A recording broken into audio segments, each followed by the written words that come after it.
We are back, Peanut Gallery. Take it away. Yeah, we have ourselves the next season of Dark Side of the Ring. Interesting. Those are the topics. What are you most looking forward to? Oh, Muhammad Hassan. Oh, yeah, me too. Muhammad Hassan is definitely the one. Yep, Daphne is going to be a good one too. The original Sheik, I like the more indie ones. So original Sheik is going to be a good one. Billy Graham, because it's older, I might like that one too. Oh, yeah. I'm just not sure, with some of them, like Big Van Vader, Tony Atlas, Hell in a Cell. What else do we need to know about those? Right.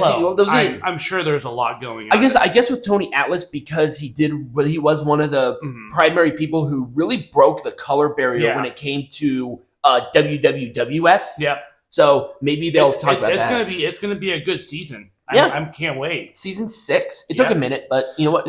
Isn't there a new host? Because I know that Mick Foley made the announcement. But I think Jericho is the host. Yeah, he's been the host for a while. I know Mick Foley made the announcement because, of course, he's in the Hell in a Cell one. Yes, that's his. There was that one of the most famous shots. One of those famous shots in wrestling history. To my knowledge, it's still going to be Chris Jericho. Yeah. Okay. Maple Leaf is coming back. I'm so excited. So Northern Rising is an event that's taking place in Toronto, but they're actually coming back a little bit earlier than that. It's called MLP Mayhem. They have already announced that Kushida and Marinallo are going to go to this event. PCO, Giselle Shaw. I think there was another person, but those people have also been announced for that. Yeah. So again, Maple Leaf Pro Wrestling is not dead, even though it's like we had the show. It was pretty good, actually. Yep, it was. So we'll cover it. I think, do we have dates? So MLP Mayhem is March 14th and 15th. It's going to be at St. Clair's College. Northern Rising is going to be 5/11 of 2025, and it is going to be at the Matami Athletic Center, which is the former Maple Leaf Gardens arena. So, oh wow, that's actually that's actually a fairly significant place to run a wrestling show too. Yep. There's a lot of wrestling history within that building. Yep, so that's going to be really cool. Yep, this is what MLP is all about. It's all about Canadian wrestling. I like it. Yep. And then PCO is there because he's Canadian, and everything that happened with PCO, that's going to be very interesting on what they're going to do there. So of course Jordan Grace has made her debut. Yep, she's officially now in the WWE. So there's a little bit of a debate whether or not she's going to go straight to main roster or she's going to stick to NXT for a while. I think she should go to SmackDown. That's just me. But it is what it is. So interestingly, the Nemeth brothers are challenging Fraxium for the NXT Tag Team Champions on an episode of I think the next episode of Impact. Yep, it's gonna be really good. It's gonna be weird. So you have a former AEW guy, a former WWE guy, going up against current WWE guys in the form of NXT for a WWE Championship. In a TNA promotion. It's just what kinds of walls are we breaking down here, people? And then obviously I like the picture you chose because it's all family here. Santino Marella and his daughter, and then the Nemeth brothers. Yep. It's cool. So what do you think about this? So this happened at the end of the last episode of NXT. Is it the Wyatt Six? I don't know. I'm hearing the rumor that this is going to be the Wyatt Six. I am also hearing that it might be related to Sami Callihan, because Sami Callihan does a lot of that the technical stuff. Yeah, I could see that. But yeah, that happened. I don't know what's going on. I think it'd be kind of cool to see Sami Callihan. Oh yeah, especially after what happened the last time he was in WWE. So we got our schedule for pretty much everything wrestling wise is happening with WWE. Obviously, it's not all the wrestling stuff. Peanut Gallery just gave me a terrible picture. So clearly the stuff that was supposed to be on there, he did not give me the right picture.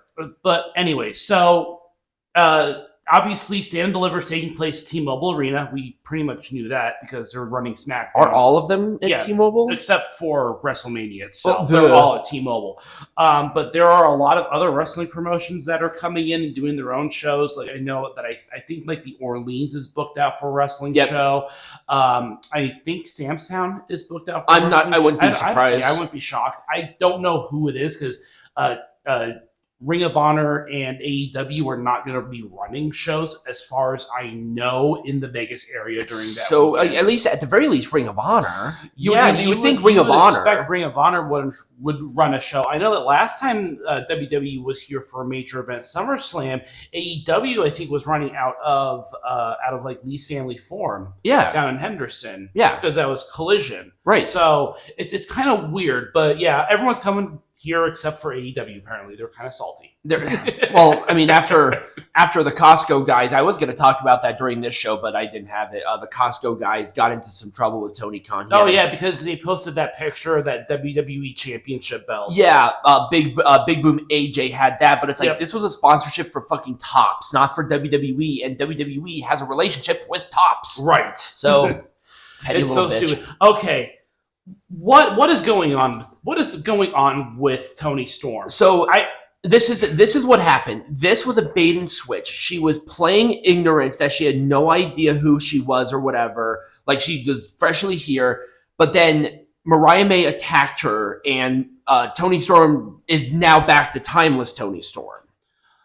But it's been like 2 months. Yeah. What is going on with this? They're desperate for the views. They're desperate for the attention. That's all it is. I get it that Timeless Toni Storm was actually a very popular act, but if you really wanted this storyline to play out, they should have done this for months in advance. I actually was kind of looking forward to seeing a Mariah May and Rocker Toni Storm match. I was looking forward to that too. I think they're just desperate on trying to get more people into that building. I think that's how bad the ticket sales are. And they're like, Jesus. And they're like, Timeless Toni Storm did get some attention because Timeless Toni Storm is cool, but it's like, this is not what made Timeless Toni Storm popular. Right. What made Timeless Toni Storm popular was that she lost her mind. Right. And she was this crazy bitch. And again, this is why storylines matter in wrestling, because now it's just like, this was done way too soon. This was done way too quick. She was not timeless for like 3 or 4 weeks, and then all of a sudden she's timeless again. Yep. Well, what the fuck? Yep. Seriously. Powerhouse Hobbs continues to have injury issues. Oh, is he hurt again? He is hurt again. I do not know how bad it is, but it's kind of a wait and see sort of thing. Oh, crap. But he got, I don't know what the injury was. I'm going to do it right here. It doesn't say. Nope, it doesn't say. The actual injury is unknown. Wonderful. So, but yeah, he is, again, this is the momentum gone. That sucks. That really sucks. It does. I like Powerhouse Hobbs. I do too. He has like the look, man. Oh, yeah. So Legends and Future Greats, we have a debut date. It is, I think, it's either the last week of February or the first week of March on A&E. Okay. So, and it is going to be sort of like a competition format where each coach has, or group of coaches, they have different teams that do these competitions. So this is Tough Enough. Pretty much. It's a reskin Tough Enough. It is reskin Tough Enough for A&E. All right. That's okay, because A&E loves to do WWE adjacent shows. Because they're always really popular. They are. So I'm excited for it. I'll watch it. Let's fucking go. Get it? Yeah. LFG. We'll see if we do like a review on it for 1 week. See what happens. Yeah. So we talked. You talked about which 2K25 cover you're getting. Yes, I'm getting the Bloodline edition. It looks weird, but I mean, it's cool. I like them. The Undertaker one is like, I already have an Undertaker one, and they've announced a bunch of features, and most of the roster has already been announced and everything. Do you want to go over some of the features, since you probably have a little bit more familiarity than I do? So they're bringing back, to my knowledge, intergender wrestling. Okay. They're bringing back for an Xbox exclusive, there is this thing called Island of Relevancy, where there is belief that it's going to be like an open world concept where you can show off your own wrestler, you can link up with people. It's almost like, oh gosh, what was that one? Like very early on, you got those, like the Penguin social platform. Oh yeah, I know what you're talking about. It's going to be similar to that. Oh, okay. Now that's just a rumor, and it's only for Xbox. Right. I'm going to assume it's because you can cross promote with PC. Yeah, because probably. It's Microsoft. Yeah. Throughout all of it. They're bringing back My Faction. A lot of people don't like that, but you know that they're going to do the microtransaction shit. It's just making them too much money. Yeah. I'm excited for it. There were a few other ones, but I just can't remember all of them. There were like they're packing in a lot. They're packing in a lot. That's what I hear. And then there's like a roster of over like 300 superstars from what I've heard. Are they including any TNA superstars? I don't know yet. Okay. I'm going to assume that might be some sort of DLC. That might be because they have to get extra licenses for all that shit. Okay. So that's kind of where we are there. There's pretty cool. Yeah.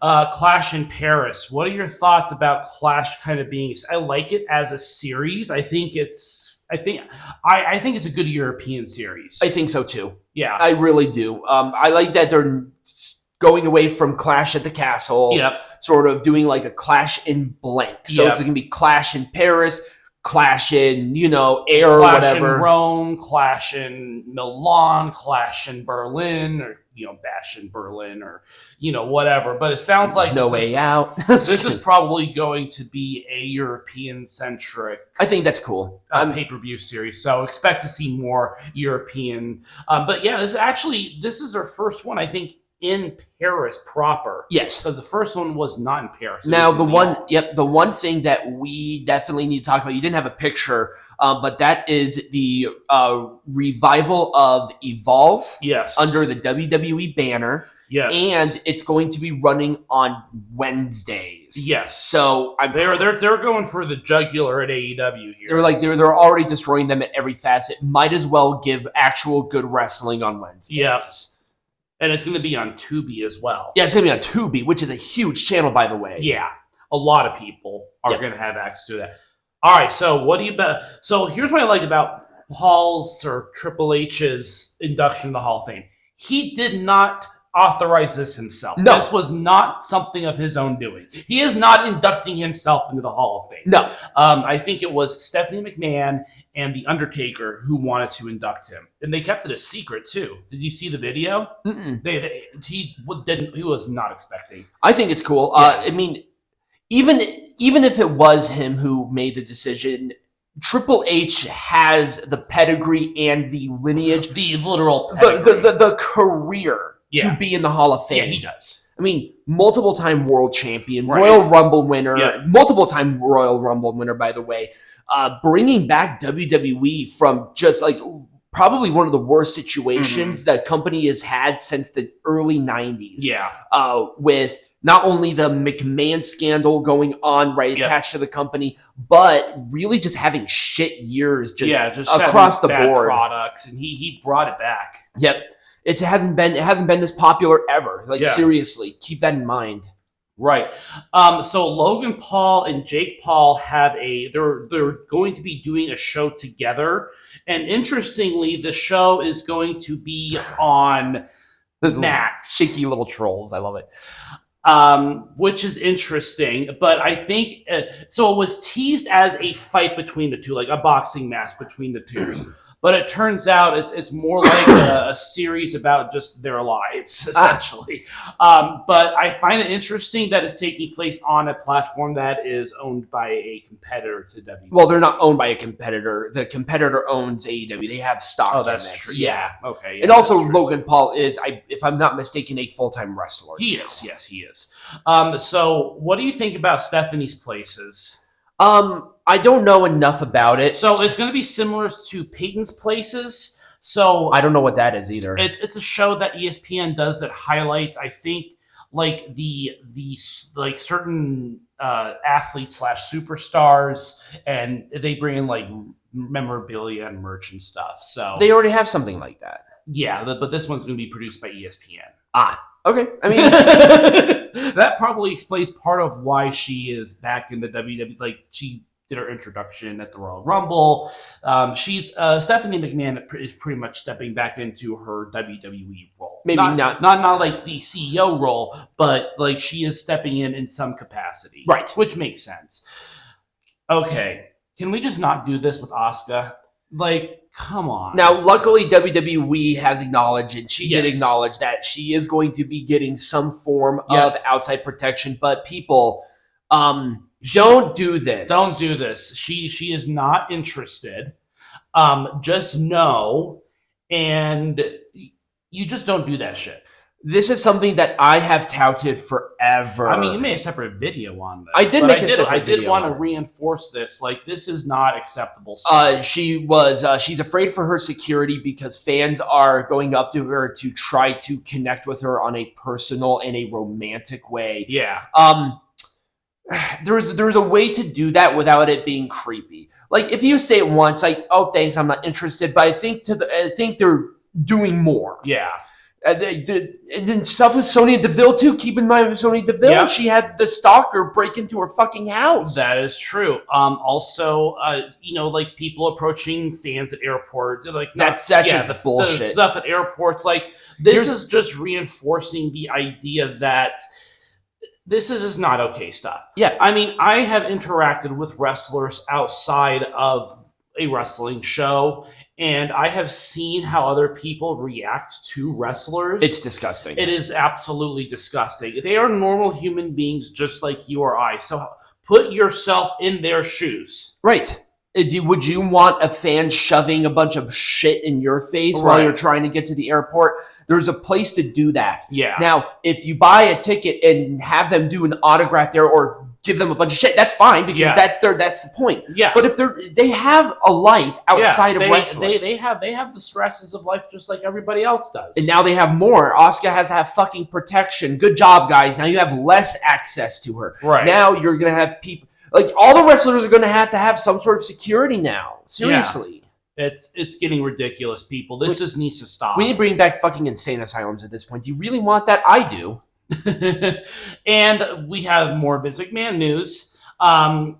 So there was like additional information placed on the lawsuit. So Janelle Grant made an amendment to the lawsuit which just means that there are more pages that she is submitting. Yeah. And it names a lot of people very specific. Like, it named Stephanie McMahon. It named Paul Levesque. It named Brock Lesnar in this lawsuit. So things are getting pretty serious. Like, the book is going to be thrown at McMahon. If they can prove that anybody. Because remember, this is still allegations. Yep. This is still totally out in the open regarding it. Hers is sort of doing that. Timing to me is just putting me up with some red flags. I'm sorry. It happened the day before the Royal Rumble. It's too convenience. Convenience is sort of nigh now. I don't know if I would call it convenience. I think there was a deadline that needed to be put in place, and considering that Friday was the last day of January, I think that was kind of a probably not publicly announced deadline, but I think there was a deadline placed in there to have that information be put into whatever the lawsuit. And if I'm not mistaken, the judge is still looking over and possibly approving to have this lawsuit go to adjudication. So we're not even sure. We're not sure, but I'm sure that has something to do with it. It was the last day of the month. Like, it wasn't because it was right before a major event. It was just January 31st. They probably had to get shit. So you're claiming coincidence right now. It is. It's pretty much coincidence. All right. Yeah. All right, so that was it for news. When we come back, we are going to be talking about the Royal Rumble. Hooray.